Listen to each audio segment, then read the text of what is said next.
Aries, welcome to your hopes, fears, and reality spread. As per usual, you can click right on that description box below and it will talk about the significance of the spread as well as the placement of each card. Mm.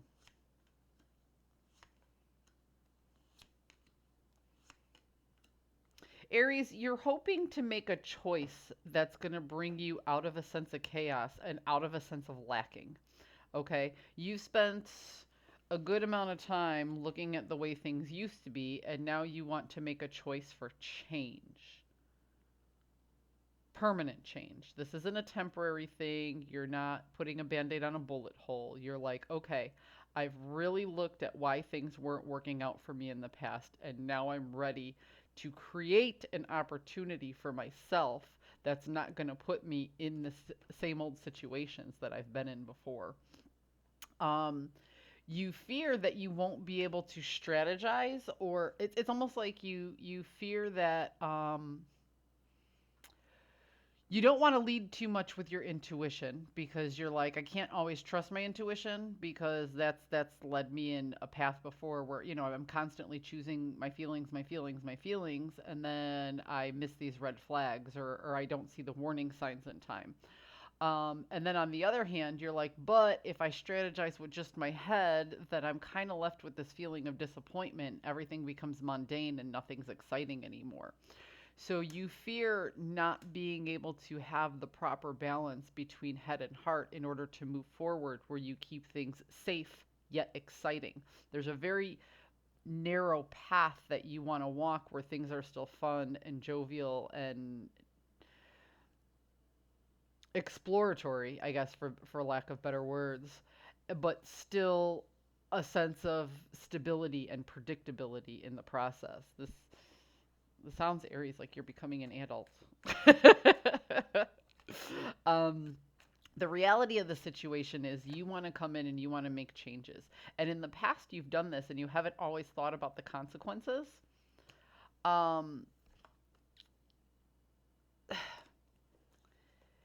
this time, you actually want to work out the consequences because it's not necessarily about nurturing yourself. It's about nurturing your environment, and it's more about leaving a legacy behind than it is about what's actually happening in the moment. So the time, it's not time to create, the reality is it's not time to create something new. It's time to change what you already have for the better. That's what we're going for here. Oh, yeah, see? This is about not walking away from something. This is about sticking to your guns. You've thought about walking away. You've thought about dropping it. You thought about moving on, and you're recognizing, no, no, I don't want to move on. I just want to take what I already have and make it something better. I want to create something bigger than the sum of its parts with what I already have. I don't want to forget who I was. I want to take the lessons that I learned and make it better. Um, then we have death, which is all about that slow transformation, but permanent transformation, along with the Queen of Wands, which can be about politics and adaptability. Um, yeah, so I'm going to go back to your initial hope here is you're hoping to create something better with what you already have.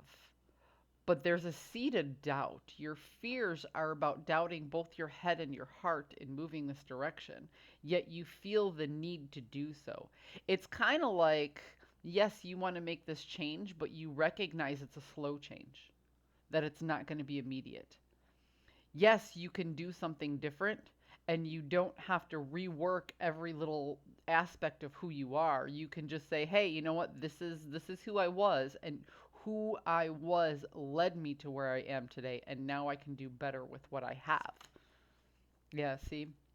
There's a change in perspective. You're not changing who you are, you're changing the way you see yourself. It's almost like you're making peace with the mistakes in your past and healing your inner child in order for you to move forward. And like I said, you're not creating a new, you're not reinventing yourself. You're taking yourself as you were and you're making a better version as you move into the future. Aries, this is awesome. Oh, and look, at the bottom of the deck you got the star, which is all about healing, rejuvenation, and finding new direction in life. This is the card of hope. Aries, you're in a good headspace. If anything, I hope I validated your feelings today. That seems to be happening a lot in my reads. It seems like people have been putting in a good amount of introspect and finding new plans and really thinking these things out. So hopefully, all the shadow work we've been doing collectively is working. I hope you found a message that serves your highest good. This is a really good headspace to be in. I say go with it. And I'll see you next week.